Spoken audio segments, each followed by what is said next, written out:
Greetings, everyone. This is Payman Lorenzo, your host, your friend, your coach. Today, I have another incredible guest, my new dear friend, Cari Ross from Colorado.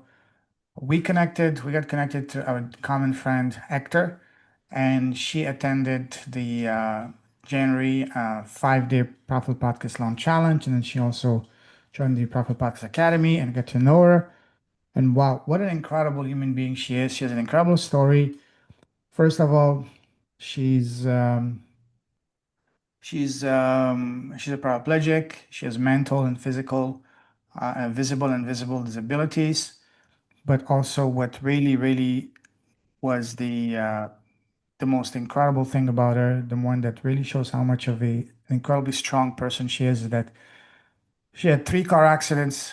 One of them, she became a paraplegic in 2023, and the bigger one, she lost a daughter, and that's something that has been the most painful chapter of her life, and as you can imagine, and she had another car accident as well. So despite all of that, she's been doing her best to get back on her feet. Started a business as a web designer, and again, because of a pain, ongoing chronic pain, she wasn't able to do anything. But despite all of that, she's a survivor. She's a fighter, and she's here to share her story. So, Carrie, my dear friend, welcome to the show. Can hear you.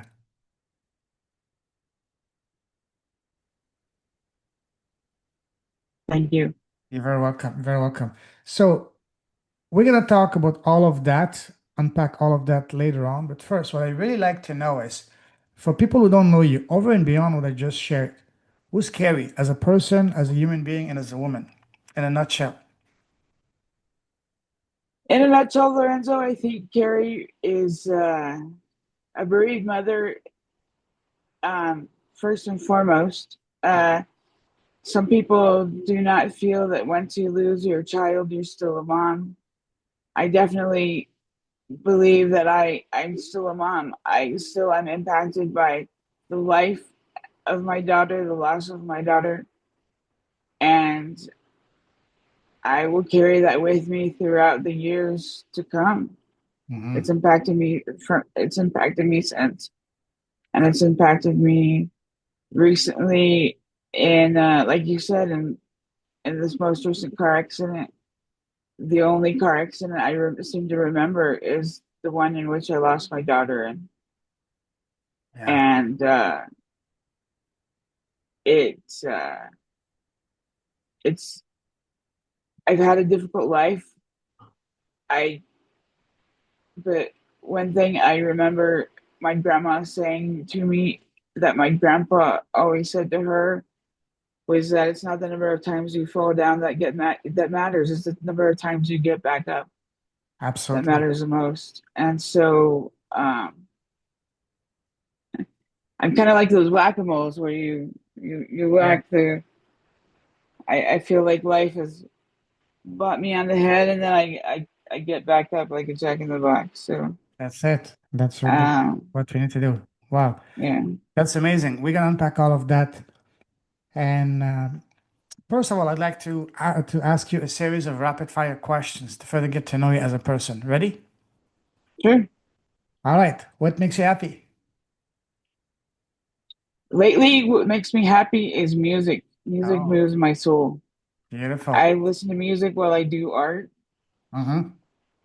and that helps me de-stress and ground myself. Mm-hmm. So, yeah, music and art Love that. make me Love that. happy. Love that. What makes you smile? People make me smile. I I've always been a people watcher, and Mm. I'm starting to interact more with people. I should say. I was always the introvert, and Yeah. I had a daughter who was an extrovert, Mhm. and I'd be stranger danger, and she'd be neighbor. So uh, we uh, we didn't always mesh with that, but people make me smile, and I've come out from behind a computer screen to engage with people face to face, and I really enjoy it. Yeah, beautiful. Love that. Now, let's take the happiness factors a couple of notches higher. What sets your soul on fire? What makes you come alive? What makes me come alive? Hector, I have a very strong faith in God, Mm, and not only makes me come alive, but sustains my life. My faith in God sustains my life.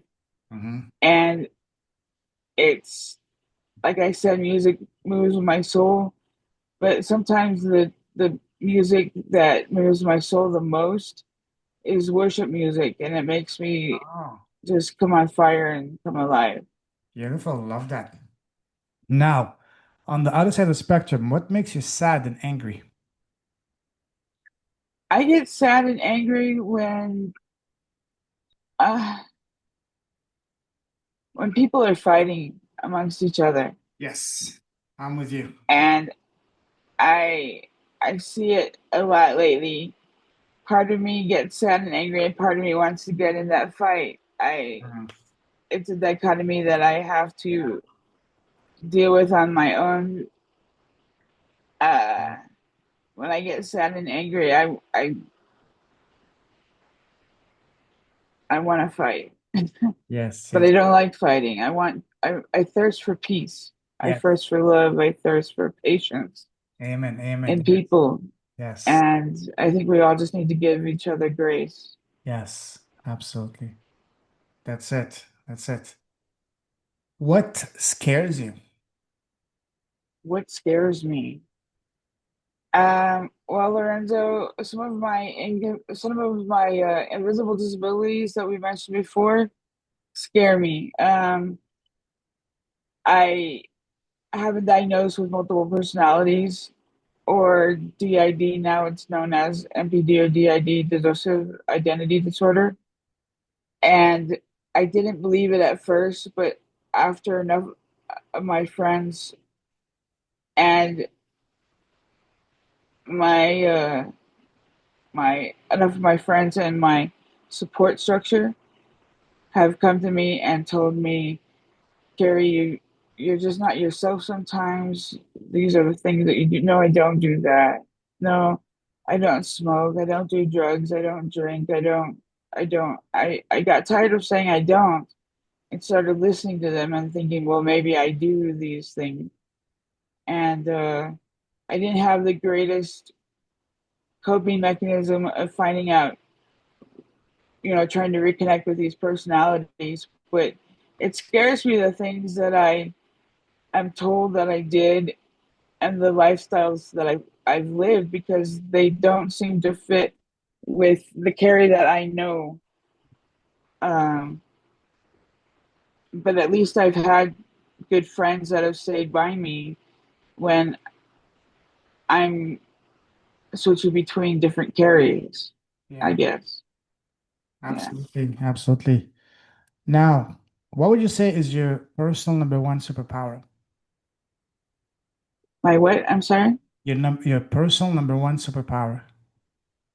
My superpower. Yes. Well, I would have said IT, definitely somewhere in computers, Mm, until I took your 5 day challenge and your academy. And one day you had us chart out our five greatest pain points in our life and taught us that our greatest gifts can be our greatest challenges in life. yes. And I was avoiding my greatest challenge in life was my daughter's death. I didn't want to touch that. I would touch everything else but. And I realized I didn't know enough about those other subjects to really delve into them. I knew a lot about being a bereaved mom, about losing a child, about speaking with other moms who have lost their children as well. So I think that is one of my superpowers, is just being able to relate to other moms who've lost their children Absolutely, yes. We had that conversation. I remember that, yes. Because again, what we usually are afraid of or ashamed of or want to hide, that was the greatest gift. Because the more painful it is, the more Right. transformational it is. Yes, absolutely. And that's going to be something that's going to really deeply resonate with a lot of these mothers, even fathers, because only God knows the pain of losing a child. That's something I wouldn't even wish to my Hmm. worst enemy. Hmm. Absolutely. Yes. Yes. Now, what is one thing, Carrie, that you used to value that you don't value anymore? One thing I used to value, Lorenzo, is my monetary worth. Mm, But I always lived paycheck to paycheck, no matter what I made. Even if I made up to $110 an hour consulting in my late 20s or late 30s, uh, I was still paycheck to paycheck. I wasn't saving, I wasn't budgeting correctly. I was taking care of my extended family, but I was seeing myself as this dollar sign. hmm. And I've learned to restructure and reframe that viewpoint of myself because now that I'm on Social Security disability inc, I don't make a huge dollar sign anymore. And I think I had to get down to even making nothing and being homeless to realize that I still had worth, even though I was homeless Hmm. with no income. And I could still help people with just my simple things like my story. Absolutely. So That's amazing. I love that. I love that. I can relate with that to some degree. Yes, absolutely. Now, on the other side of the spectrum, what is one thing that you did not value before that now you're valuing more and more?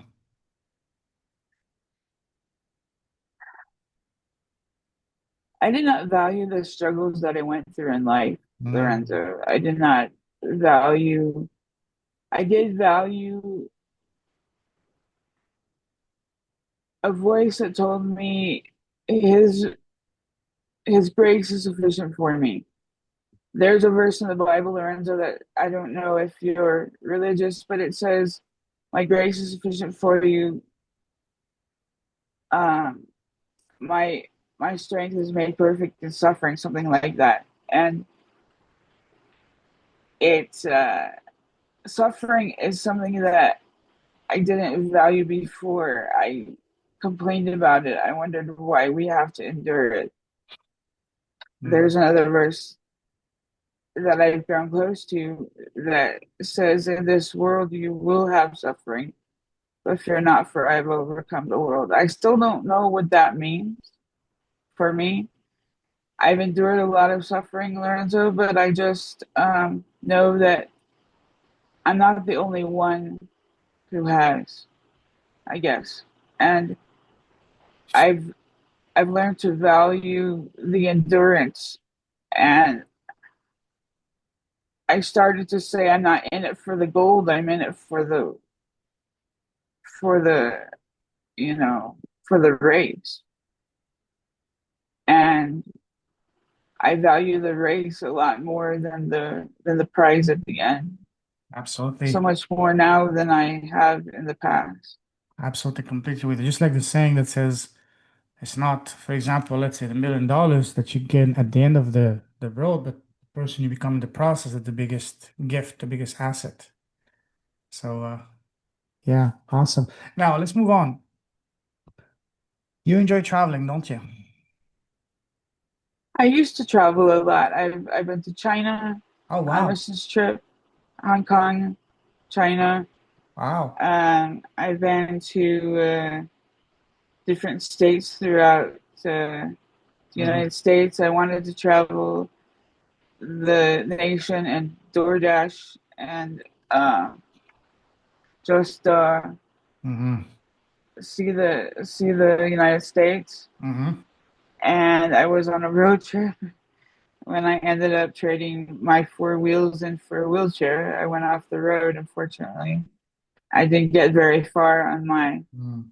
trip around the United States and put the town of Casper, Wyoming on a map. I still haven't made it back to Colorado, Mm, and it'll be 2 years coming up in December that I've been in Casper.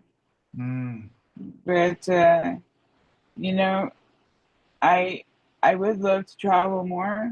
I just mhm. don't know how to travel with the medical situations that I am Yeah. experiencing right now. Hmm. Yes, yes, yes. So We can talk so I about look at people like you and yeah. nomads. It's like that would be my ideal life is to be a nomad and Yes, absolutely. just hit the road. Yes, it's a great way to live, and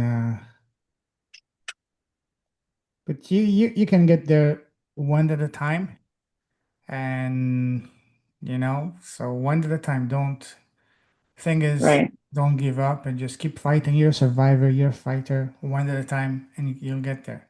Hmm. So we can talk about traveling and do an entire episode of podcast on that. But I'd like to take you down a different type of travel, down memory line.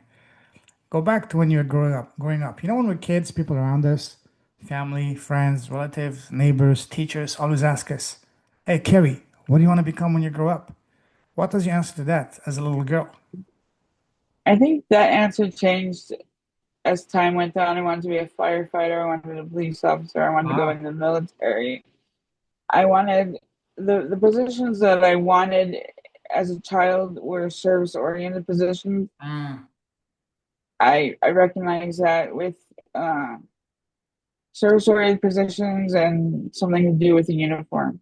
mm, I but when I was in high school, I was captain of the rifle team my senior year of high school, and I had a heart to heart with a retired military pilot, retired Air Force pilot, wow. and a B-52 bomber. I think it was an Air Force pilot. You We were were an Air just Force chatting in a pilot? B-52 bomber, huh? I wanted to You be in the Air Force. you want okay. I Wow. wanted to be in the Air Force. I wanted to be in the Navy. I was being recruited, and I decided I wasn't going to go in the military after a heart to heart with a retired officer in the military, and that just changed my life. I didn't know what to do after that, Lorenzo, So wait, and so I fell back into you went into the military? no, I didn't. Ah, I decided not to, okay. but then after that, I didn't know what to do. Mm, So I went into computers, and I made good money in computers mm, without a college degree. mm. I didn't get very far in college. I went 2.5 years with my Pell Grant, and then I had to work. And uh, I loved working. I had a boyfriend that told me that he was leaving me because I was leaving school, and I'm like, I have no choice. I have to work. It's like if you go to work, you'll never come back to school. You'll never complete your degree. Well, after a while, I started tutoring people, and I started tutoring college students and helping them get A's. And I'm like, if I'm tutoring college students and helping them get A's, I can go back to college and get A's myself. So I Exactly. did that too, and I got a bachelor's and a master's. Beautiful. So software Awesome. engineering. Yeah. Awesome. So let's So go back to when you were growing up as a kid. What was your relationship with school? Did you love school or did you hate school growing up? oh, I love school. I was a mix between the class clown and the teacher's pet. So Okay. if you can imagine that. Yeah. And what was your favorite and least favorite subject in school? My favorite subject, well, I grew up in a Christian school and we had to uh, take Bible classes, and I think those were my favorite. classes. Hmm. Other than that, my science and math classes are my favorite classes. Least favorite class, probably band. I I I enjoyed playing instruments, but our band teacher uh, decided not to show up. So we got in trouble for Hmm. taking time out of our other classes to go play Hmm. band ourselves, play instruments ourselves, and so uh,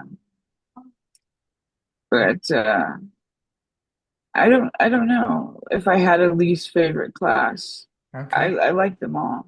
Okay. You mentioned that you were mixed between, you said the clown or the teacher's pet. Right. Which one of those two did you enjoy the most? Probably when I I realized that being the class clown was a little more enjoyable than teacher's pet because if I added humor to life and made people laugh, Hmm. they seemed to enjoy life better. Yeah. So I found ways to make people laugh. Here I am, an introvert, trying to make people laugh, trying to be a class clown. So I did not have, so I did not leave school with the reputation of being solely the Hmm. teacher's pet. So, So were you popular in school? Let's say in high school? well, Lorenzo, I was the second in my class. I started the senior year off top of my class. I don't know if I was popular among the whole entire student body, but at least I was popular among some of the smarter kids that I hung out with. Hmm. Everybody has, little cliques in high school, and then the girls that I hung out with primarily, uh, I was, we played cards over lunch, and sometimes we'd go out, and then we'd have school shootings. Unfortunately, where I Hmm. went, we had a few school shootings, Wow. and so I decided, and fights on the lawn. So I decided not to go out and stayed in the computer lab. Mm. Um, and that helped. Staying in the computer lab helped me uh, learn skills that I would use throughout my adult life. Yeah. And when you were in school, were you popular with the boys in high school? Is that a multiple choice question? I No, think. Lorenzo, I had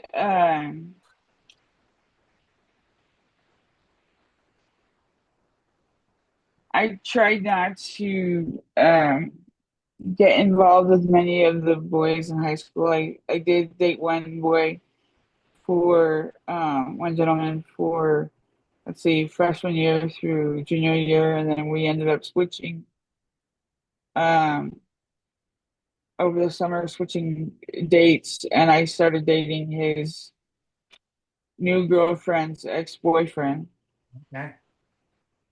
and so everybody thought that David and I were going to be, um, you know, date all 4 years, but we ended up not, and I was at his wedding, so Oh, wow. um, he ended up getting married, and I'm still unattached, but I've had my you know I've had a daughter. I've had my experiences, if you will, with gentlemen. Yeah. Awesome, awesome. Now, do you remember what was your very first job? And do you remember how much you get paid the first time you get paid? Yes. So, well, as a child or as an adult? First time that you worked. First time ever. So the first time that I worked, I don't remember exactly what I got paid. I think I was in middle school, and I helped fill leaflets, or those you used to get leaflets here on your mailbox, in your mailbox, or little bags of coupons and stuff like that hooked to your door. I would fill those bags, Mm-hmm. and uh, my mom would deliver them for me, and I would get enough money to buy Christmas gifts for my family. Mm-hmm. So I had a good work ethic growing up. I watched my mom work, and I inherited some of her work ethic. And then as an adult, I kind of low budgeted myself after college and asked for a job making 35,000 a year doing system administration because I had no degree. I knew I had no degree, and I had uh, very little experience, paid experience. I didn't know how much my knowledge from going to high school um, would bring. Mm-hmm. But sorry about the background noise. No worries. But I ended up realizing that I could make more money by what I knew, comparing it to Mm-hmm. other people and what they made. So eventually, I went up to 50,000. Eventually, I went up to 75,000, and started consulting, and went up to $110 an hour um, for a while, and then I came back down when I took the salary. I realized when you're looking for a job, Lorenzo, sometimes the thing to do in a traditional work setting is not to think of what. Sometimes people can't afford to pay you what you're worth, so I would just like find out what the job is worth Mm-hmm. to them, and if I'm willing to work the job, I will go. I'll just flat out say, "What's your bracket?" And I'll pick a middle somewhere in between their bracket. But Mm-hmm. Wow. Makes sense. Makes sense. Now, Carrie, there's a saying that says, change your story, change your life. Especially when you're at the lowest. right. How did you change your story internally in your head so that you can change your story externally? Walk us through that path. How did you change your story, especially at the darkest time of your life? How do you change your story so you can change your life? Well, one of my dark times during one of my dark times, I was saying, I can't do this, I can't do that, I can't do Mhm. this. That's my story. I Yes. can't. I just had a conversation with someone today in therapy in occupational therapy, who said that I might be self-limiting. Um, that basically I'm my worst enemy. I am afraid of success, she thinks. Instead of being afraid of failure, I'm more Mhm. afraid of success. And maybe she's right. I have to think about that Mhm. and reframe what I reframe what I have to think about, what I have Mhm. to reframe my intentions, reframe, stop saying I can't do this and start saying I can do this. There was a time that I was doing CrossFit and I'm like, oh, I can't do that. You know, I was overweight and I had some physical difficulties. And I'm like, you want me to do what? You want Mhm. me to do CrossFit? And so I went ahead and did CrossFit with the group, and the leader was like, I started saying I can do this, and the leader was like, what was that, Carrie? I can do what? And so I realized that a lot of people, even in my situation, are told you have a disability, you can't work, you can't do this, you can't do that.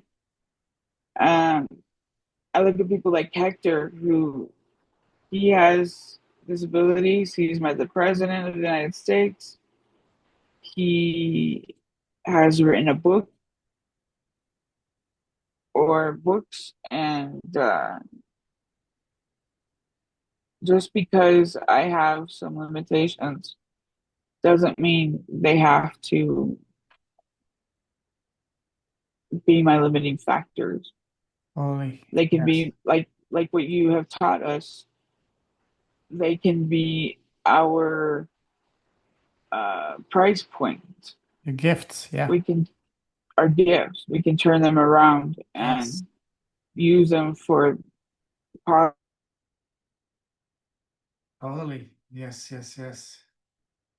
Can hear you. like what God Yeah. used for what was used for bad, God used for the good.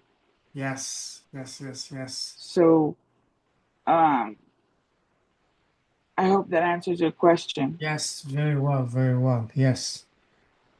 Now, you mentioned that you had three major car accidents. Tell us about those, starting with the first one. Well, I've actually had more than the three that I Wow. told you about. But I the major car accident that I had in 2007, I was just out getting my car fixed, and then I got my car worked on that day.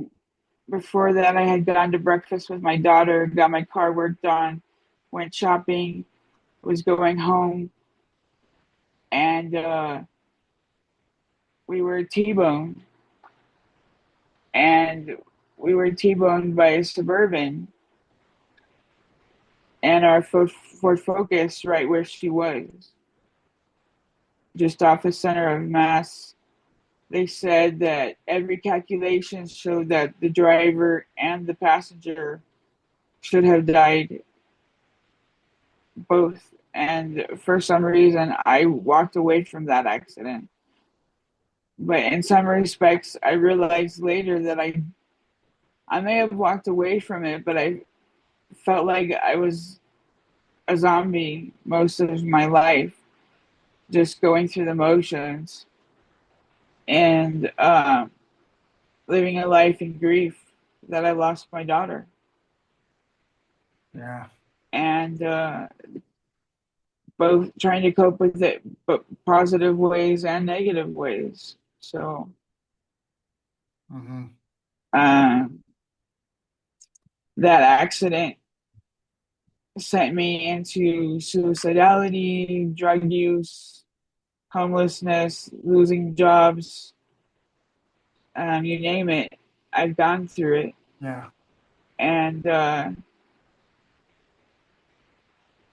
getting back on my feet has been a difficult road.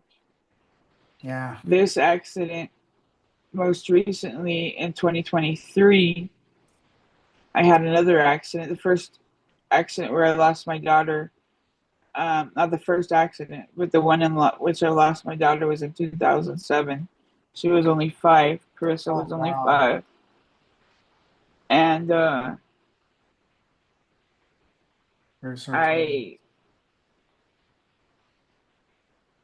you don't recover from something like that. I've had people say, get over it. I'm still No, not over it. It's that's the been worst. 20 some years and I'm still not over it. That's the worst thing to do to Um, someone. Yeah. Wow.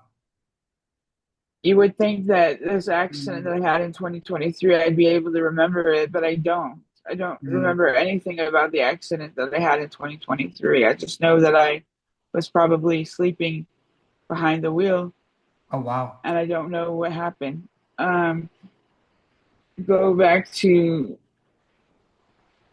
when I try to recall the memories of my 2023 accident, I am reminded of my 2007 car accident Mm, where my daughter died. And that is, I get the flashbacks. I get the, mm, um, I mean, I could tell you exactly what happened, what I said afterwards. I didn't remember getting hit by the car, and I still don't remember getting hit by the vehicle in either. Well, the second car accident in 2023 was a single vehicle, but the first accident in 2007, um, I don't remember getting hit by the vehicle. I do remember looking up and realizing that we were in a car accident and trying to ask my daughter if she was okay and getting no response. So at first, I was calm and I prayed. And I received messages to call 3 people uh, from a voice that I believed was God. And I called my boss, I called my deacon, and I called my grandma. And my grandma ended up being at someone helped my grandma get to the hospital where I was, and then my deacon showed up, and we both went to say goodbye to my daughter. He took my grandma and I to say goodbye to my daughter, mhm. and unfortunately, my mom and I were estranged at the time, and the only way she found out was that someone called my old phone number, which was my mom's, to give her condolences, and my mom hadn't found out yet. So that is still something that I wish could have happened differently. If I if I could take anything back, it would be to erase the whole accident entirely, of course. Absolutely. But one thing I regret the most is not reaching out to my mom first. Mm. Um, I don't know where she is. I don't know if she's alive or dead. I don't know about my brother either. So Are you able to track them through social media, LinkedIn, Facebook? I've tried. I even have someone here helping me try to do that because it looked like by hopefully by accident someone marked them both as deceased, but there's no date in ancestry of when they passed away. Usually it has um, dates and locations of burial. So Yeah. I don't know if they are alive or if they are dead. Maybe contact if you know which cities they may be in, which state, the local, mayor's house or whatever directory they may have. I'm sure there Right, must be a list of people that have recently passed, and right. that way, I, friends, neighbors, or even do a reverse. You said you're tech savvy. Do a reverse picture search on Google. I could do that reverse picture search. I don't have um, recent pictures, but I could do a reverse Yeah, search. exactly. I have looked for there are people finder applications on the internet, Hmm. and I have used various ones to track down phone numbers and addresses, and Yeah. none of the phone numbers respond. We've been to the addresses, Maybe at least when I LinkedIn, was in Colorado. LinkedIn, or maybe Facebook Yeah. or Google. They they were found, someone found them around the time of my grandma's passing in 2014, Okay. but they didn't want to be found, they said. So my mom didn't want anything to do with the inheritance. Um, with her inheritance, she didn't want anything to do with my grandma anymore, and said, "Let us just stay lost and don't look for it." And which state But when I was was it? homeless, they were Mm, trying to find, and especially after my accident, I was mhm. trying to find them again. Yeah. And So and which state were they living in before the last time that you had any contact with them? Colorado, Okay. There must be some directories and places. I know Colorado is a big state, right? but there must be some way Yeah, to track it's them. they were in the Denver area, um, Oh, so if it's in bouncing Denver, around yeah. Metro Denver. Look into the metro the directories, the people. I don't know if they still have the old phone books, those big bulky books with everybody's phone numbers that they used to have. Uh-huh, I'm sure there must be an online version, the yellow pages, the book, the phone directory, um, right, or just even there must be a library with all the right. people's contact information. The, See, Lorenzo, part of it is that when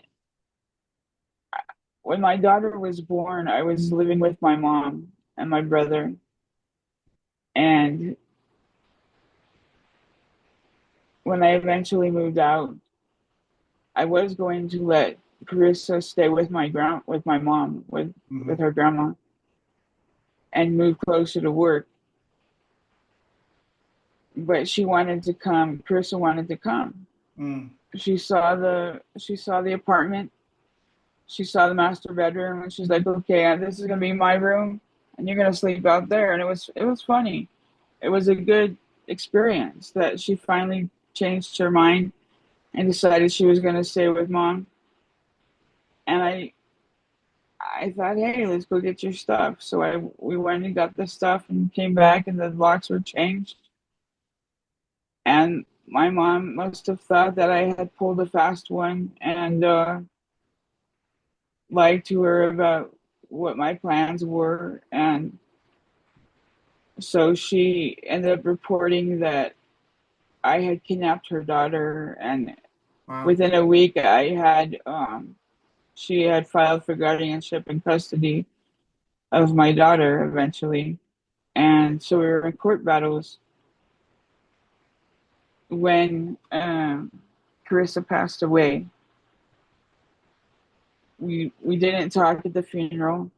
The only time I have talked with my mom since my daughter's funeral was on the bus in 2014, or 2017 actually, around Thanksgiving, and I was not able to get off the bus fast enough with my groceries to follow my mom. But it was nice to see her, but I haven't seen her since. So did you bump into her on the bus or what happened that day? So she got off the bus before I could had a chance to follow her. She got on the bus at one stop, and I'm like, "Are you Enid Ross?" I'm sitting right across from her, and I see her sitting there, and I said, "Are you Enid Ross?" And she's like, "Yes." And I said, "I'm Cari Ross." And she looks at me with this empty look, and I said, "I'm your daughter. Would you like to come to Thanksgiving with me?" And by then we were at the next stop. She's like, "I can't." We were at the station, Broadway station, and she got off the bus really quick. I had a cart full of groceries that I would need the lift for, and so I didn't have a chance to follow her. Um, Mm-hmm. but she wasn't ready to resolve her differences, I guess. Yeah. One thing that the magistrate in one thing the magistrate asked was, were we ready to resolve our differences? I think that's just what it is. I'm not the best person. I admit that. Maybe she was right, and maybe I wouldn't have been the best mom.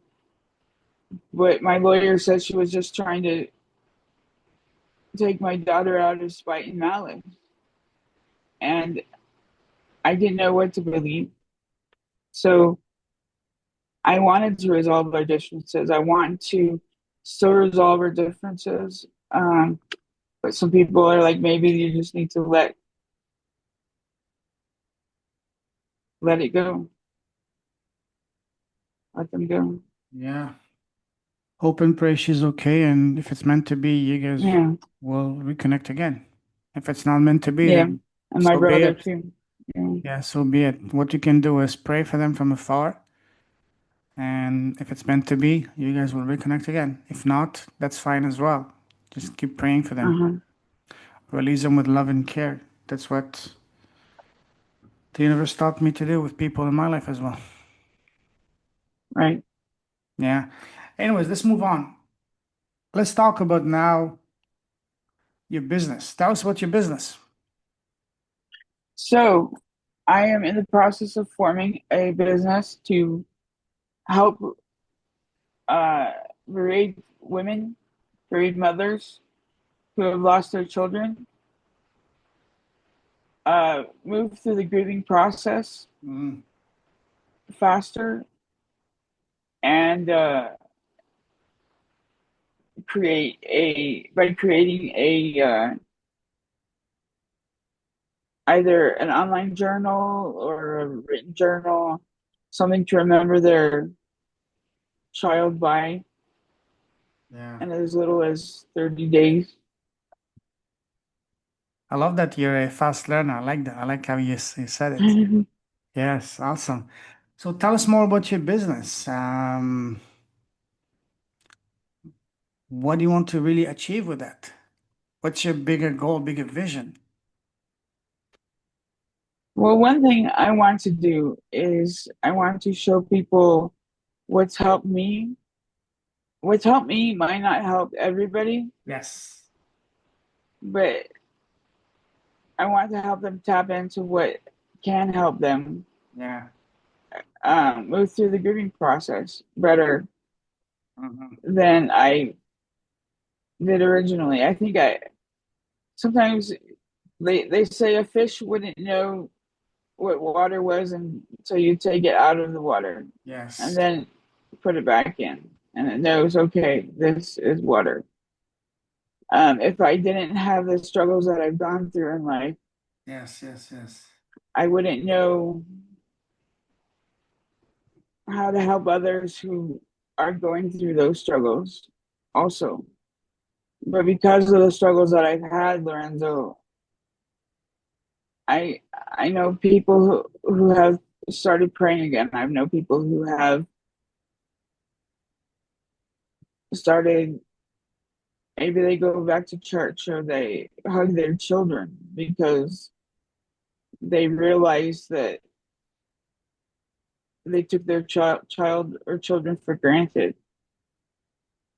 Uh, the most meaningful thing about my daughter's passing was knowing that a lot of people were able to go home and hug their children because the IT director said, or maybe he was the vice president of IT, said that everybody just take the day off basically and go hug your, go home, be with your family. And so he went home and he got his children out of school and was gave them all hugs basically. Beautiful. So um, I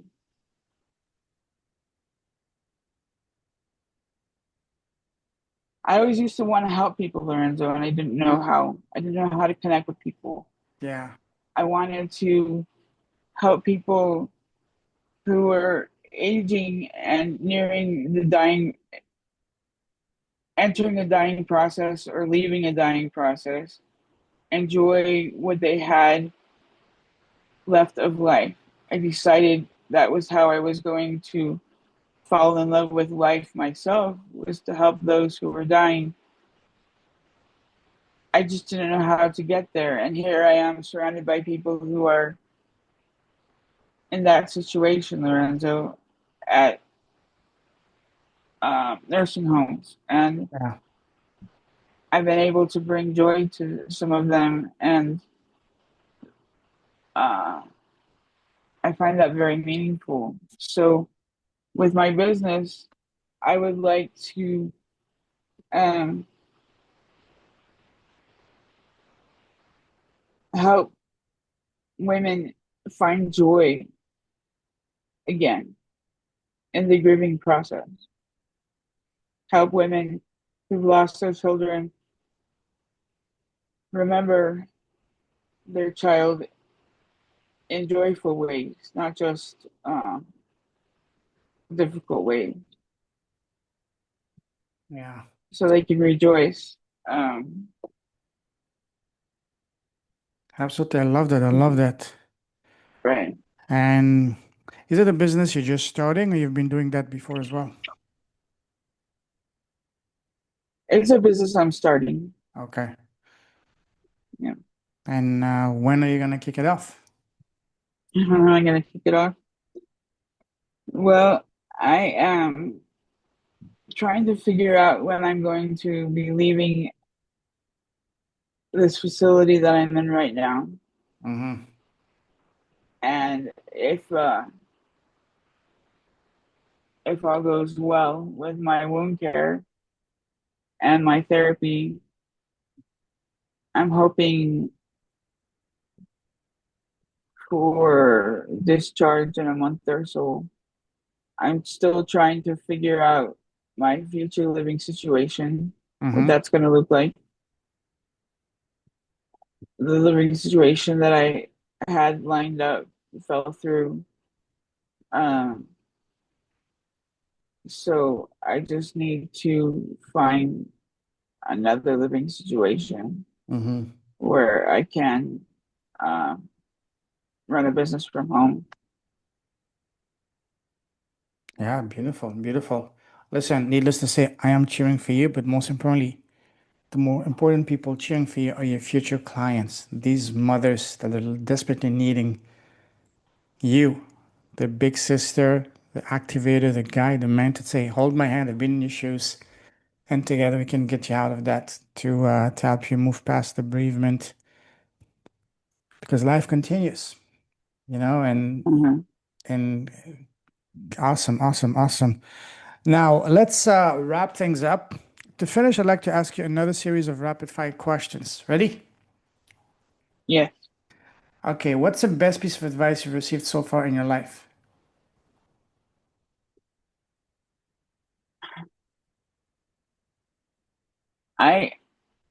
I I don't want to. I think the best piece of advice that I've received is that I can make uh, my mess my message, my crap my Yes, gold.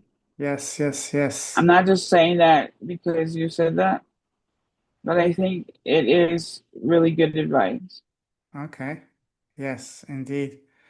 And what has been the worst advice you received so far? I think the worst advice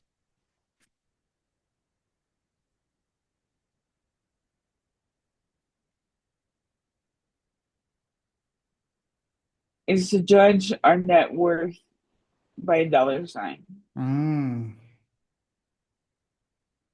Yeah, because I think we're so much more than a number, absolutely. than any number. Yeah, And if I know how much the Bible says we are fearfully and wonderfully made, totally. and when we look at what we are worth and we downplay it by putting any number sign, Yes. then we sold ourselves short. Yes, yes, yes. Wow. You, Lorenzo, are worth so much more than you could ever imagine putting a dollar sign on. Thank you. I know I am too. Yes, absolutely. And We all are. but it's all right now, it's all what can we afford? You know? Mhm. Yeah, exactly. So that's the battle. Yes, yes, yes. That's the battle. Now, imagine that you were blessed with a time machine and you can go back in time and sit face to face with an 18-year-old Carrie. What's the number one piece of advice would give to her to know, give to her knowing all that you know today? You know, Lorenzo, I was doing this today. I said I would write. People say write a note to your future self. I said I would write a note to my former self Mm, and say, "Hey, Carrie, don't sell yourself short. You know, you can aim high. Um, you don't have to sell yourself short. I let go of a lot of my principles when I was homeless. I let go of a lot of my uh,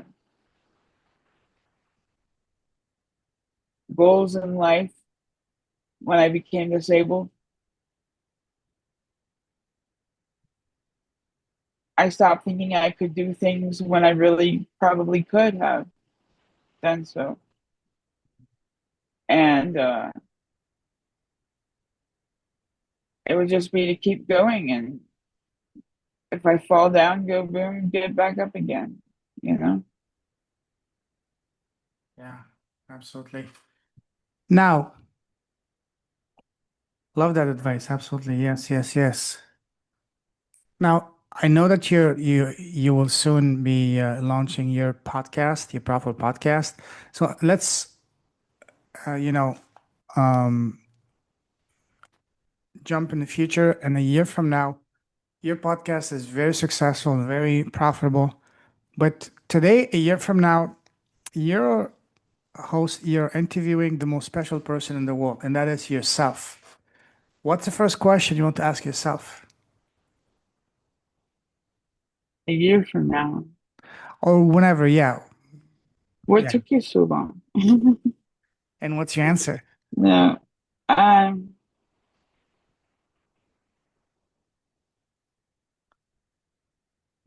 fear. Sorry. Maybe it is fear Oh. of success. Oh, wow. Fear, fear that you know, I say I'm afraid I'm not going to be able to find a new place to live. Mm, Well, I need to start spending more time looking for it yes. because I'm not going to find any place to live if I don't look for it. Hmm. Yeah. Um, I I know a lot of my ambitions right now that I have lined up are dependent on me leaving this place. Hmm. Even if I have just a meager amount of money to work with to start off. Hmm. Um,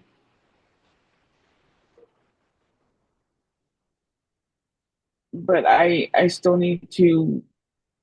I have wounds that need to heal, and I need daily wound care for that. I have therapy that I need to finish up, and for now, I'm a social creature, and they're afraid that I'll get back into my bad habits if I leave here and get an apartment on my own.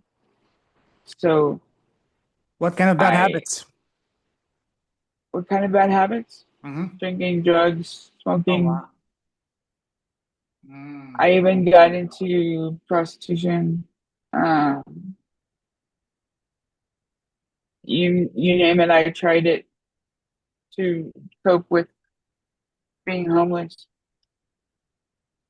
Yeah, imagine. Wow. So What's the fire in you that keeps you going despite all the hard challenges that's stopping you from giving up? What's that fire in you?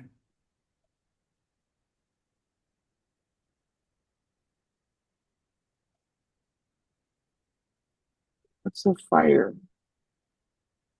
Uh, that's a good question. I know I have, um, I believe in Jesus. I believe I have Jesus inside of me, but the spark, um, the fire, I would relate to him, but I also would say that some of it comes from me, and I don't know right now. Maybe that's something I need to think about a little more because I know I have I know I have a fire in me, and people have commented on it, and I don't know exactly where it comes from. Mm-hmm. I I'm not a I shouldn't say I'm not a quitter because sometimes I do let my gloves fall to the ground and then I pick them back up again and then I go, So, um, mm, Mm-hmm. I don't know, Lorenzo. Well, even though when we feel we don't know the answer, instinctively and subconsciously we know it because that's what's guiding us. It's our gut feeling, our instinct, that voice in your Uh-huh, head. That's what's always guiding, has been guiding me, and I'm sure it's been the same for you as well. right. Because ultimately we have access to all of the knowledge of the universe. All we need is just to quiet our mind and listen to it. And by listening to it, I is simply listening I to your gut feeling and your I'm intuition. surprised you said that, Lorenzo, because I sometimes I'll tell people like, "How did you get that, Carrie? How did you do that, Carrie?" Well, I just ordered the universe to provide it for me, and Mm-hmm. they're like, "Well, can you do that for me?" And I'm like, "Well, why don't you do it for you?" You know. But then there are other times that it's like, woe is me, and I throw my hands up in the air and I just uh,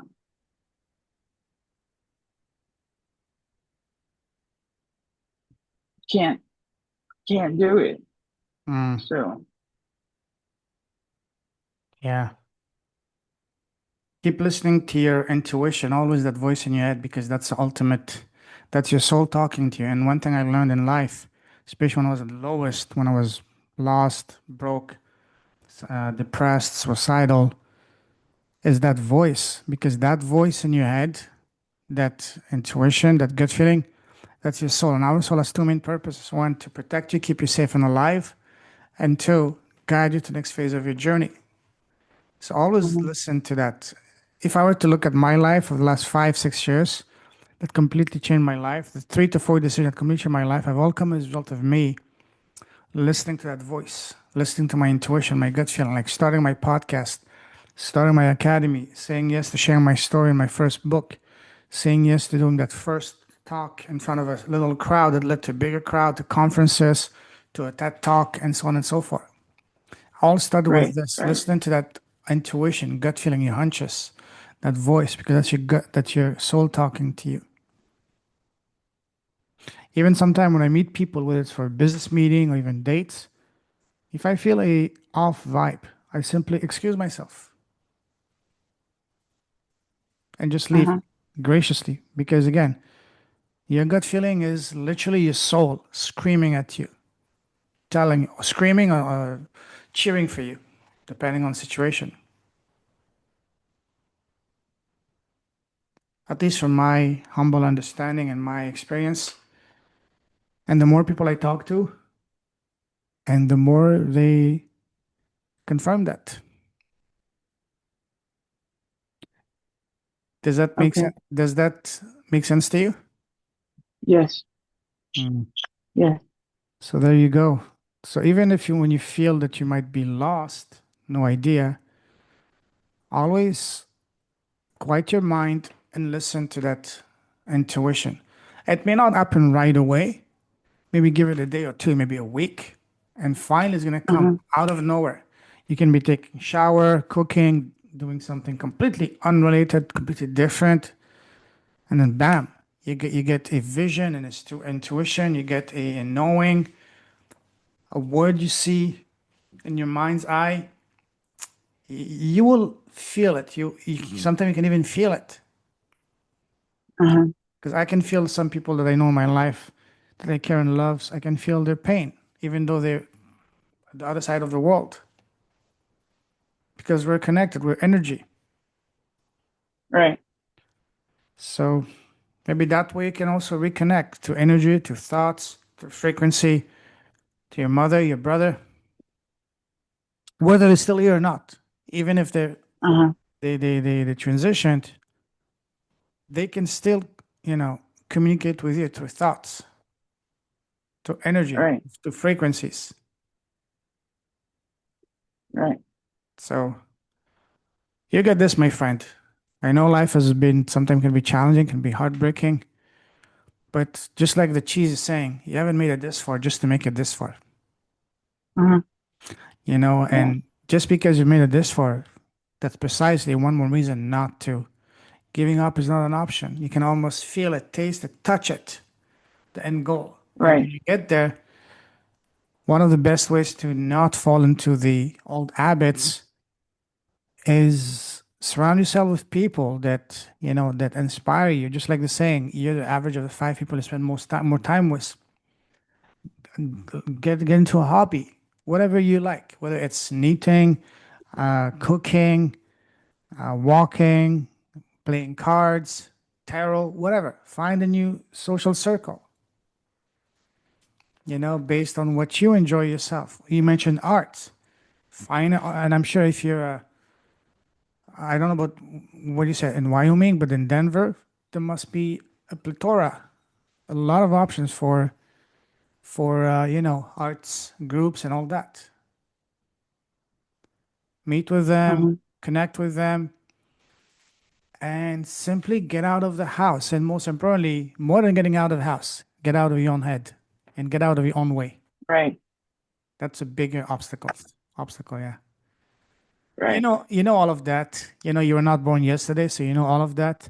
But sometimes we need Uh-huh. to hear them again, you know, especially when we're Uh-huh. struggling. We feel we're struggling, but actually, it's when you're struggling the most that when you are, because you're vulnerable in a way, that's when you're the most open to receiving the energy to communicate with higher realms, because that's when you're the most vulnerable. You're more almost in a way naked, spiritually speaking, so to speak. Does it make sense? Uh-huh. So you mentioned you're a woman of faith and you believe in Jesus, and you pray. Ask for a sign, ask for guidance. And you may or may not Right. receive the answer right away, but always set the intention and pay close attention to the hunches you get. Sometimes you get a feeling, sometimes you can hear or see something or smell that reminds you to something. Nothing happens randomly. There's always a purpose. Everything happens for a reason at the right time. Like the fact that me and you reconnected 2 months ago, that was not random. It was meant to be. Everything happens for a reason Right. at the right time. So pay Right. attention to those. Keep your mind open to little details. Sometimes you can see a butterfly on the on a plant, on a shelf. These can be actually these are signs. Be more aware Mhm. of your surroundings and everything. You will see signs. So put intentions next time you pray, or you can pray tonight before sleeping, meditate, whatever you do, Right. and set an intention. Universe, guide me, give me a sign, show me, mother, are you there? Brother, are you there? Whether you're Mhm. still in this physical world, on the non-physical world, I want to connect with you. Show me, guide me. Especially if they're in the non-physical world, that's when they're truly at their highest form, because over there it's all energy, it's all love, pure love, no judgment. Uh-huh. So Yeah, there's another verse in the Bible that says we may not all be died, but we will all be changed. And um, yes. I I believe that we could be physically changed into, some people say reincarnation. I believe that's biblical, Yeah. and that my daughter could have come back. Some people teach the Bible that once you die, you end up sleeping, and there is no, there is no communication. There's no life after death, basically, until the resurrection. But when my daughter was alive, I I had a book on butterflies. There was a butterfly pavilion in Colorado where you could go, and it's like a museum of butterflies. Not a museum because the butterflies are alive. It's like a uh, it's like a zoo but for butterflies, and some other plants, butterflies, and Mhm. a tarantula named Rosie. But Yeah. so I got a butterfly book for my daughter, and she said that she was a butterfly.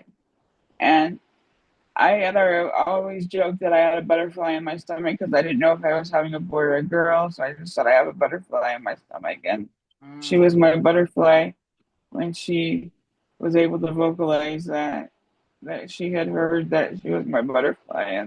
Yeah. And so one day I asked her, I said, "What kind of butterfly are you?" And she said, Mm-hmm. "Oh, I'm a monarch." Mm-hmm. She was a monarch butterfly. And Yeah. so one day after she passed away, I was just walking by the sidewalk, walking down the sidewalk, and I noticed this butterfly was just following me. And I'd stop, and it would stop and go to a plant, and then I'd start going, and it would go again. And so I looked Mm-hmm. back and I said, "Carissa," and it flew away. But I just wondered if, at least for a moment, my daughter had was allowed to come back in the form of a butterfly. I don't know, Yeah. but Or maybe just to give you a sign, a hope. Hey, mom, I'm okay. I'm not in pain. yeah, just to say, hey, I'm here. Yeah, exactly. I'm always Yeah, there beside you, cheering for you, praying for you, guiding you. They're always here. yeah. Even though we cannot see them, we can feel them if we pay close enough attention. Uh-huh. Awesome, awesome, awesome. Let's wrap things up. Love this conversation. So, if someone wants to connect with you, Carrie, what's the best way to do so? Right now, I would say, let's see, I have Facebook, or I have probably on Facebook would be the best way to connect with me. Actually, maybe even email. I have Facebook email, and I also have WhatsApp. Um, Okay, Facebook and email is good enough. So, what's your Facebook?